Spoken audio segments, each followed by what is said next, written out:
So all of a sudden, it starts to make sense, and I was getting a better picture of what might have happened. Now, interestingly, there's new evidence that's coming out, and well, there's a few things. One of them is that most of the writings of Qumran, most of the Dead Sea Scrolls, are not allowed to be released to the public. Only, I believe, 100 scrolls have been released to the public, and the rest is not has not been released to the public at all. I find that interesting. I wonder why. But certainly, the fact is that there is evidence that Joseph and Mary, the parents of the one that was actually called Emmanuel in the Bible, the name of Jesus came later on, but in the Bible it's very specifically said to be Emmanuel, were Essene and were from the Essene community. So imagine this child coming into the field of this extremely powerful object and growing into the field of it. Imagine having an object that is like a transducer for the power of space-time, all the information of the universe in that point. When you're close to it, there's a lot of information transduction that's going through your DNA. That could make you be able to do things that the average human beings cannot do. It's like a little torque on your space-time reality. All right? And certainly walking on water is evidence of gravitational effects. At a recent press conference, famous videographer James Cameron and filmmaker Simcha Jakobovicki presented a controversial documentary called The Last Tomb of Jesus. Their research reports on an ancient family tomb found under a construction site and documented by archaeologists in 1980. The controversy comes from the cluster of names that was discovered engraved on some of the ossuaries. One of the most prominent inscriptions reads, Joshua, son of Joseph, or Jesus, son of Joseph. Another bears the inscription Maria, or the modern Maria, and yet another read Marianni Mara in Greek, which may correspond to Mary Magdalena, as Marianne is the name found in the Acts of Philip to describe her. Though the names found on some of the ossuaries are common, it is significant to find all of these names with biblical references clustered in the same family tomb. More significant for our purposes is that it seems that many ossuaries of the first century Judea Christians bared a very specific geometric configuration. For example, the ossuary marked Marianni Mara bears very defined geometric decorations that in the context of our research have extreme significance. Indeed, once again we find the very structure of the cube octahedron, or vector equilibrium, engraved on an ancient artifact. It is even carved in such a way that the lobes or petal structures of the matrix are apparent in 3D. The same typical geometry is found on other ossuaries, one of which is marked Judah, son of Joshua. Certainly the claim that Mary Magdalena and Joshua may have had a child is controversial, but the symbols that are found on these ossuaries and others from the 1st century AD have striking significance. It is as well significant to note that both the one called Joshua or Emmanuel and Mary Magdalena were in some traditions considered to be a representation of the living ark. These symbols, as well as we have seen earlier, are found in many different traditions, and specifically in the Egyptian Osirian temple. This temple is associated with the resurrection of Osiris, with the help of his consort Isis, and may denote the structure of space-time and some of the most powerful and profound knowledge of the time. Significantly above the entrance of the tomb was a unique facade, a carefully crafted chevron and circle that mystified the archaeologists. In the words of Dr. Shimon Gibson, one of the archaeologists present at the opening of the tomb. There's no doubt about it that those symbols meant something. It's unlikely that the family or the person that came and carved out the tomb just carved these things at random. They had to symbolize something. What they symbolized, I don't know, but it's quite rare to find that kind of ornamentation on a simple tomb. Interestingly, thousands of years prior, at the beginning of the Pyramid Age, a mysterious conical stone, deemed to have cosmic origins, is found in ancient Egyptian traditions. The Bin stone was housed in the Temple of the Phoenix and was associated with regeneration, rebirth, and celestial cycles, and was thought to be the divine seed.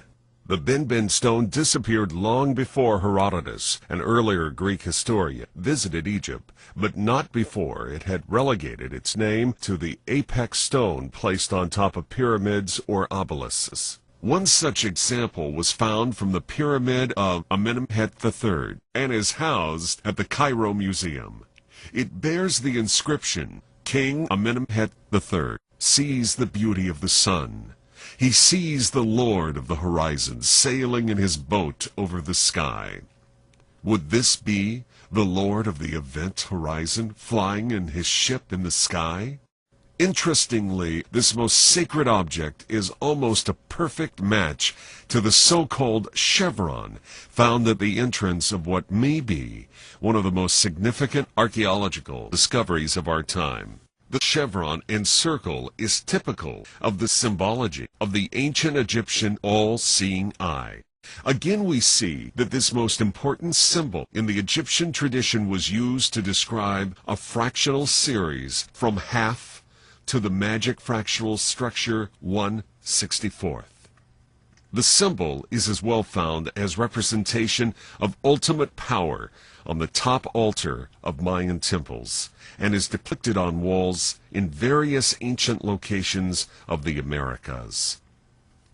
I continued to study some more, and I realized that tetragrammaton in Kabbalistic tradition is typically denoted or described as this triangle structure with in this case, the letters of God in it.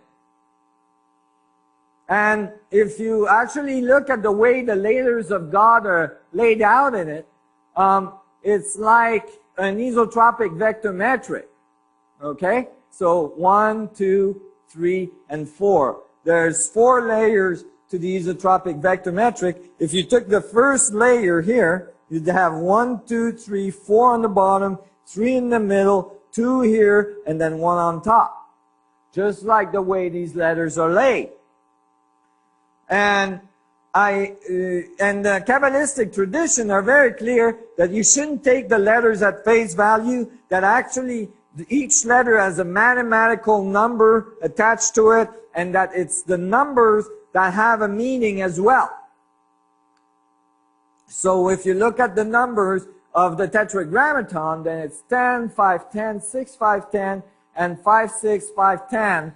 And they all add up to 72. And sure enough, in the Bible and various texts, you find that the number of God is 72. Or the number of faces of God, or the great name of God is 72. So it all works. It's really nice.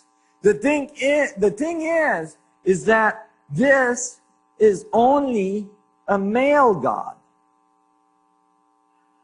It's missing its better half. Remember? It's missing its polarity. And so, imagine that you wanted to leave a code on a planet that's not so evolved, but you wanted to leave the code so that it would give them great power at an important time in history. But you wanted to make sure that it could not be decoded until they were ready for it. How would you do it? When maybe one way you would do it would be to give the code in a polarity way, so that you would have to have a civilization come to the realization of the equalities of polarity before they could decode the code. So And that would most likely be a society that's ready for that type of power. So when you take the male tetragrammaton and you add the female one, or the positive and the negative one, then you have to add a second isotropic vector metric. So the result is that you would have to double this number. 72 twice is 144. 144 is in the book of Revelation as a very important number for the new and the changes of the new world. When you put 64 tetrahedrons together and you get this fractal vectorial array, you get exactly 144 faces on its outside surface. And so that was getting compelling. But the Kabbalistics didn't stop there. The Kabbalistic traditions said, well, actually, if you want to truly understand the power of the Tetragrammaton, the power of God, if you want to understand the root of creation, you must decode this tree, which was thought to be the tree of knowledge, which is analogous to the tree at the center of the Garden of Eden. This was thought to be the foundation of creation, and that if anyone could decode this, they would hold the key to creation. There's a lot of writing in Kabbalistic tradition that says as well that it shouldn't be attempted to be decoded because most people that have gone crazy. And so I took those warnings seriously, and I thought, well, I'm most likely already crazy. Well, I live in a van, you know. I'm studying all this crazy stuff. I must be okay, you know. It won't hurt me that much. So I went at it. And I studied and I studied and I studied and I tried to figure it out. And I couldn't really figure it out. I was really bugging on it because it was getting so complex. So many texts I was reading about this were so complex and so philosophical, and they had all these realms and dimensions and all this. I couldn't figure it out.